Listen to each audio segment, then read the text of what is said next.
Pagpasok nila sa chapel ng ospital ay kagad nang sinara ni Miguelito ang pinto. Naglakad patungo sa harap ng altar si Cyril at lumudto sa gitna ng simbahan. Pagkaluhod niya ay kumawala naman ng malakas na iyak na kanina pa niya pinipigilan. Diyos ko, patawarin mo ko sa lahat-lahat ng mga kasalanan ko. Ang tagal ng panahon na kung hindi lumapit at tinawag ang pangalan mo, Panginoon. Pero ngayon ay nagsusumamo ko sa iyo, Panginoon. Huwag mong kukunin sa akin si Joven. Minsan ko nang binawi sa akin ang taong minahal ko ng lubos. Huwag mo nang uli kunin sa akin si Joven. Hindi ko kakayanin, Lord. Ganun na ba kalaki ang kasalanan ko sa iyo? Dahil lahat ng mahal ko ay nasasaktan ng dahil sa akin. Bakit hindi na lang ako ang kunin mo? Para hindi na ako nasasaktan ng ganito. Ginusto ko lang naman na maging safe ang mahal ko sa buhay. Kaya ako pumapatay ng mga kriminal. Pero hindi ko akalain na buhay din ng mga mahal ko magiging kapalit. Lord, ako na lang sana. Ako na lang ang kunin mo. Para matapos na rin ang paghihirap ng kalooban ko. Ako na lang. Umiiyak na wika ni Cyril habang nakaluhod sa harap ng altar. Agad naman siyang dinaluhan ng kanyang mama. Niyakap siya ng maghihigpit ng ina sa pinakalma. Tama na anak, wala kang kasalanan. Nagkataon lang ang lahat. Mabuti kang tao anak. Kaya lahat ng nasa paligid mo ay gusto kang protektahan. Kahit ako anak, gagawin ko rin ang ginawa nilang pagharang ng bala para hindi ka masaktan. Ganon ka naming kamahal anak. Pang-alo ng ginang sa kanyang anak. Umiiyak rin si Miguelito dahil siya narinig niyang sinabi ng kanyang kapatid. Alam niyang labis na naghihirap ang kalooban ng kanyang ate dahil sa mga nangyayari sa buhay nito. Hanga rin siya sa katatagan nito dahil pilit pa rin kinakayang lahat ng pagsubok na dumarating sa buhay niya. Parang dinudurog ang puso ni ex-Judge Castro dahil sa nakikitang paghihirap ng kanyang dalawang anak, lalo na si Cyril na sobrang nagdurusa ngayon. Gusto man niyang makatulong pero wala na siyang kapangyarihan upang matulungan ang kanyang mga anak. Mismong mga anak niya ngayon ang may hawak ng kapangyarihan sa batas. Nang mahimasmasan si Cyril ay muli siyang nagdasal ng taimtim. Humingi din siya ng kapatawaran sa mga nasabi niya. Naalala din niyang kwintas na ibinigay sa kanya ni Joven. Kaya hinawakan niya ito sa kahinalikan. I love you, Joven, sabi ng utak niya. Nang bumalik sila sa operating room, ay hindi pa rin lumalabas sa mga doktor. Kaya umupo na lang sila sa upuan sa labas ng pinto. Bumalik na rin si Miguelito sa VIP room upang samahan si Pamela. Tinawagan din niyang mga kasamahan niya sa pulisya na inimbestigahan ng nangyaring pamamaril sa harap ng ospital. Matapos ang halos 7 oras ay lumbas din si Dr. Charlotte. Agad nang tumayo si Cyril at sinalubong ang kanyang kaibigan. Kumusta si Joven? Ayos na ba siya? Anong lagay niya? Sunod-sunod na tanong ni Cyril. Successful naman ang ginawa naming operasyon sa kanya. Natanggal din namin ang 3 bala na tumama sa kanyang likod. Pero medyo delikadong tama niya sa kidney. Under observation pa siya ngayon. Kung magkaroon ng problema, ay sasailalim ulit siya sa isa pang surgery. Paliwanag ni Dr. Charlotte. Napaiyak ulit si Cyril dahil sa narinig. Hindi niya akalain na mangyayari ito kay Joven. Nang dahil sa kanya kaya nakabingit sa kamatayan ang buhay ni Joven. Binigay din sa kanya ng nurse ang mga personal na gamit ni Joven. Kinuha naman niya ito sa katinago sa kanyang bag. Pinapalipat na rin niya si Joven sa kanyang VIP room. Napakalaki ng kanyang VIP room kaya kahit na 2 kamang ilagay ay kasya pa rin. Pinagawa talaga niya ito noon para sa kanya at sa kanyang pamilya. Siya ang major stockholder ng hospital na pag-aari ng kaibigan niya si Charlotte kaya nagawa niya maglagay na sarili niyang space dito. Ngayon ay sama-sama sila nagbabantay sa 2 pasyenteng malapit sa puso niya. Nakahawak lang siya sa kamay ni Joven habang nakaupo sa silya sa tabi ng bed nito. Nakadapang lalaki si ibabaw ng kama. Habang nakakabit ang mga aparato sa katawan nito, ilang pagkatok sa pintong nagpatigil kay Cyril sa kanyang iniisip. Binuksan naman kaagad ni Miguelito ang pinto upang tingnan ko sinong kumatok. Agad namang kinamayan ni Miguelito ang mga dumating at dinala pa sa kinaroonan ni Joven at Cyril. Ate, nandito ng ambassador ng USA. Gusto ko nilang makausap. Pagbibigay alam nito sa kanyang kapatid. Agad namang tumayo si Cyril at nakipagkamay sa ambassador ng United States of America. Binati din niya ito, pati na rin ang mga kasama nito nang dumating. Attorney Castro, in behalf of the President of the USA, we're here to inform you that Lieutenant Joven Miller has to leave the country. The President ordered us to bring him in the airport. Gusto ng Presidente na isabay sa Lieutenant sa pagbabalik nila sa US. Tapos na rin naman ang kanyang mission dito sa Pilipinas kaya wala nang dahilan para magtagal pa siya dito. Meron din silang kasamang medical team on board, kaya magiging maayos ang lagay ni Lieutenant Miller. Habang nasa himpapawid sila, diretsahang sabi ng ambasador. Kaya naman hindi nakapagsalita si Cyril dahil nabigla siya. Attorney Castro, narinig mo bang sinabi ko? Malumani na tanong sa kanya ng ambasador. Sorry, Mr. Ambassador. Yes, sir. Excuse me, sir. I have to make a phone call to General Pineda. We need to scout Lieutenant Miller all the way to the airport for his protection, sir. Paalam ni Cyril sa ambasador. Agad naman niyang tinawagan ng kanyang Tito General at sinabi ditong pagdating ng ambasador. Agad namang nagutos sa General sa lahat ng agents na samahan sila hanggang makarating ng airport. Agad nang sinakay sa ambulance si Joven papunta sa airport. Halos madurog ang puso ni Cyril sa mga sandaling yon. Hindi niya matanggap na sa ganitong sitwasyon sila magkakahiwalay ni Joven. Pilit niyang pinapatatag ang kanyang sarili. Hindi niya pwedeng ipakita sa mga tao na mahina siya. Kilala siya bilang matapang at walang kinatatakutan sa larangan ng pakikipagtunggali sa mga kriminal. Siya si Agent Moon ng Orbit, ang tinaguriang ruthless agent, kaya paninindigan niya yon. Nakasunod lang sila sa ambulance si Joven. Ilang sasakyan din na nag-scout kay Joven. Lahat ng agents ay sumama sa airport. Suot ang kanilang itim na uniform at itim na bonnet na lumabas sa kanilang mga sasakyan. Tumayo pa silang lahat sa daanan ng statue ni at nagdalawang linya sila tinaas ang kanilang mga kamay upang saluduhan si Joven bago iakyat sa loob ng eroplano bilang pagpuri sa ginawa nitong kabayanihan. Nakasara ng pinto ng eroplano nang binaba nilang kanilang mga kamay sa kanagmarcha pabalik sa kanilang mga sasakyan at umalis. Si Alfie ang nag-drive ng sinasakyan ni Cyril. Kasama din nila sa loob sina Doktora Charlotte at Diana. Hiniling ni Cyril na dalhin na muna siya sa tabing dagat. Kaya doon na muna sila. Pumuntang apat, hinubad din nilang kanilang mga overall para hindi sila makita ng publikong naka-uniform ng black.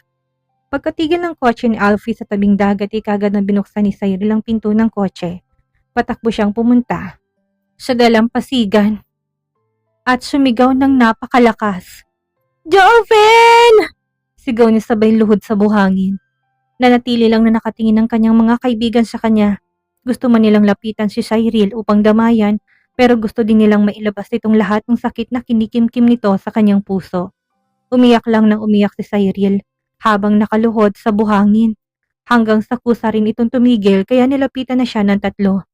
Are you feeling better now? Tanong ni Charlotte sa kanya saka umupo din sa tabi niya. Bakit ganun? Ang bilis niyang dumating pero mabilis din siyang umalis. Ang sakit dito, sabi ni Cyril sa kaibigan. Sabay suntok sa sariling dibdib. Ang lahat ay may dahilan. Ang pagdating ni Joven sa buhay mo. Yun ay para hugutin ka palabas sa madilim mong mundo pabalik sa amin. Hindi mo alam pero sumama ka sa hukay ni Patrick noon nang inilibing siya. Oo, kasama ka pa rin namin pero ibang Cyril lang nabuhay sa katauhan mo. Pero salamat kay Joven dahil ibinalik ka niya sa amin. Ginawa ka ulit niyang tao, isang mortal na tao na may pakiramdam. Tumatawa at umiiyak. Welcome back, friend. Wika ni Alfie na nakangiti pa kay Cyril. Napangiti si Cyril sa mga tinura ni Alfie. Nagulat din si Cyril na matitigan ng mukha ni Alfie. Ano nangyari sa mukha mo? Takang tanong niya sa kaibigan. Ito ba? Wala ito. Malayo ito sa bituka.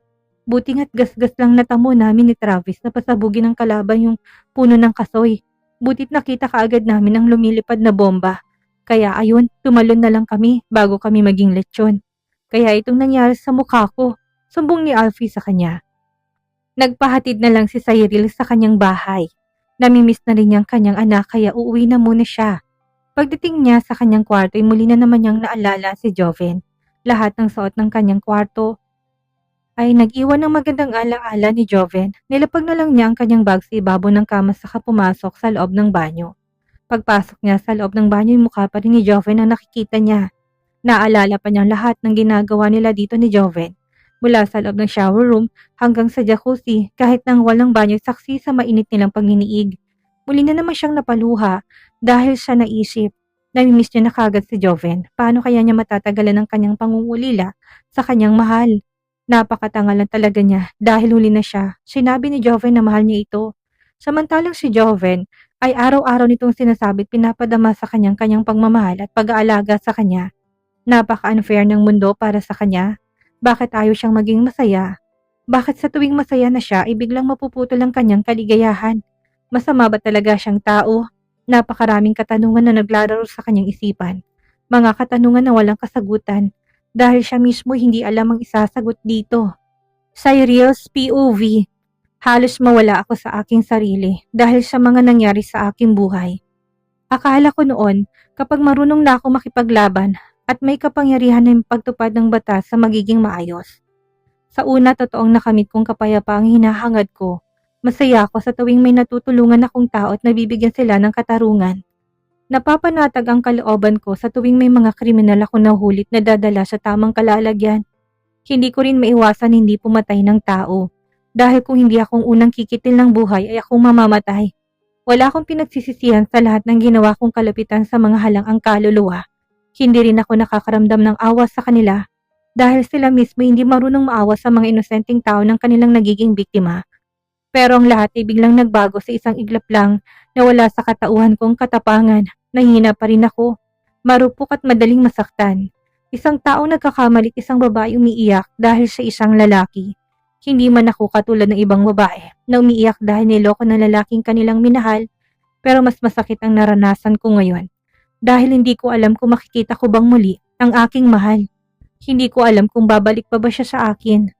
Joven, hindi ko kayang mabuhay na mag-isa. Kailangan kita, Joven. Mahal na mahal kita. Hindi ko na alam kung paano ko magsisimula hindi ka kasama.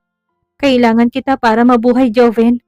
Kinagabihan ay biglang dumating sina Henry at Lynette sa bahay ni Cyriel. Si Joy ay nagpapasok sa kanila sa loob ng bahay. Nasaan si Cyriel?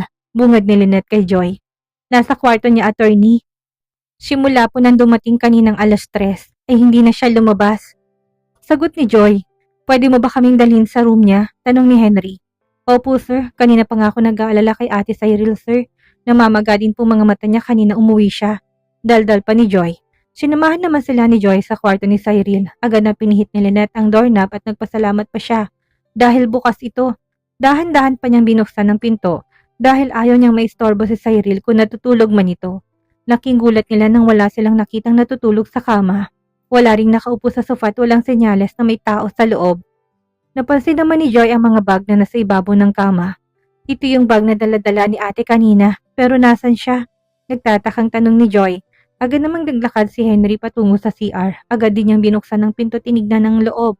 Lalabas na sana siya nang mahagip ng mata niyang salamin at nakita niyang may nakaupo sa sahig. Agad siyang pumasok dahil nasa likurang bahagi ng pinto ang taong nasa salamin. Nakita niya dito si Cyriel na nakaupo habang tahimik na lumuluha. Napahilamos na lang siya sa kanyang muka dahil sa awa niya sa kaibigan. Pumasok na rin si Lynette at kagad na niyakap si Cyriel. Nang mayakap niya na ito ang kaibigan, ay bigla itong umiyak ng malakas. Awang-awa sila sa kanilang kaibigan. Lumabas na lang si Henry. Dahil hindi niya kayang panoorin sa ganong kalagayan si Cyriel.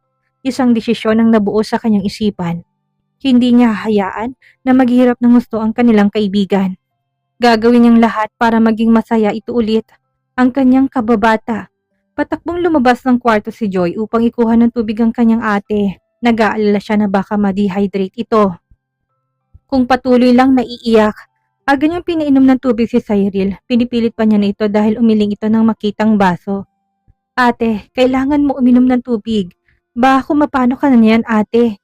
Isipin mo naman si PJ. Kanina ka pa niya hinintay sa kwarto niya. Umiiyak na wika ni Joy. Cyriel, makinig ka sa amin. Magpakatatag ka. Huwag mong hayaan na matalo ka ng kalungkutan. Naghihintay sa iyong anak mo. Kailangan ka niya. Tulungan mo naman ang sarili mo, Cyriel. Matapang ka, hindi ba? Idol na idol nga kita mula noon hanggang ngayon. Nandito lang kami sa tabi mo. Marami kaming nagmamahal sa'yo. Huwag mo munang isipin si Joven. Ililigtas siya at babalik siya kapag magaling na siya. Magtiwala ka lang. Magtiwala at magdasal. Wika ni Lynette habang umiiyak na nakayakap sa matalik na kaibigan. Hindi na nga nila iniwan si Cyriel. Binantayan nila ito kahit sa paliligo. Tinulungan din nila na magbihis at tinuyo pang buhok niya. Nagmistulang batang sunod-sunuran sa nanay si Cyriel. Wala na rin siyang lakas upang tumanggi pa. Kaya nagpaubaya na lang siya sa bawat gagawin sa kanya ni Lynette at Joy. Matapos nilang ipahiga ito sa kama, ay binantayan pa rin siya ni Lynette. Nagpunta naman sa kusina si Joy upang ikuhang pagkain si Cyriel. Sinubuan pa niya ito para makakain kahit papano. Nang matapos kumain ni Cyriel, ay nahiga na ulit at kinuha pang una ni Joven sa kaniyakap ito. Dahil sa sobrang pagod at puyat ay kagad na ring nakatulog si Cyriel. Nagpaalam na rin sina Lynette at Henry at binili na lang nila kay Joy ang mag-ina. Tanghali na nagising si Cyril. Naninibago siya na wala na si Joven sa tabi niya. Gusto na namang kumawala ang kanyang mga luha pero kailangan niyang pigilan ito. Tama ang sinabi sa kanya ni Lynette at Joy. Kailangan niyang magpakatag alang kay PJ. Meron siyang anak na naghihintay sa kanya. Bumangon siya at nagtungo ng CR. Naligo na muna siya bago lumabas ng kanyang kwarto. Nagayos din siya ng kanyang mukha upang maitago ang eyebag niya. Pinuntahan niya si PJ. Sa kwarto nito ilang araw na niya itong hindi nakikita. Gising na rin si PJ at naglalaro to ng PlayStation nang buksan niyang pinto. Good morning, Big Man. Bati niya sa kanyang anak. Mommy! Malakas sa sigaw ni PJ habang nakangiti. Agad namang nilapitan ni Cyril ang anak sa kaniyakap ito ng mahigpit. Nag-breakfast ka na ba? Malambing na tanong niya kay PJ. Not yet, Mommy. Hinihintay kasi kita na magising kasi gusto kong sabay-sabay tayo mag-breakfast. Kasama si Uncle Joven. Sagot ni PJ at hindi naman napigilan ni Cyril na hindi malungkot dahil siya naalala na naman niya si Joven. Sorry, baby. Wala na kasi dito si Uncle Joven mo. Bumalik na siya sa Amerika para magpagamot. Malungkot na sagot ni Cyril. Mommy, bakit po magpapagamot si Uncle Joven? Tanong ni PJ sa ina. May sugat kasi siya anak, kaya kailangan niyang bumalik sa Amerika para doon magpagamot. Pagkakaila niya sa tunay na kalagayan ni Joven. Hindi pwedeng sabihin ang tunay nangyayari kay Joven. Siguradong masasaktan ng kanyang anak. Alam ni Cyril kung gaano to kalapit kay Joven. Unang pagkikita pa lang nila noong magkasundo na silang dalawa. Kaya mo na bang lumakad? Sa dining na lang tayo kakain? Tanong ni Cyril sa anak. Gusto lang niya na wag na magtanong si PJ tungkol kay Joven. Baka hindi niya na malayang umiiyak naman siya. Lalo magtatakang kanyang anak kapag makita siya nito na umiiyak. Yes, Mommy, kaya ko na po. Pero sabi ni Tita Joy, dapat dahan-dahan lang daw pong paghakbang ko para hindi bumukas ang tahi ng sugat ko. Totoo ba yun, Mommy? Nakalabi pang tanong nito sa kanya. Yes, Big Man, kaya dapat wag ka na munang gumalaw ng galaw. Para mabilis nang gumaling ang sugat mo, sagot ni Cyril sa kapinindot ang ilong ni PJ.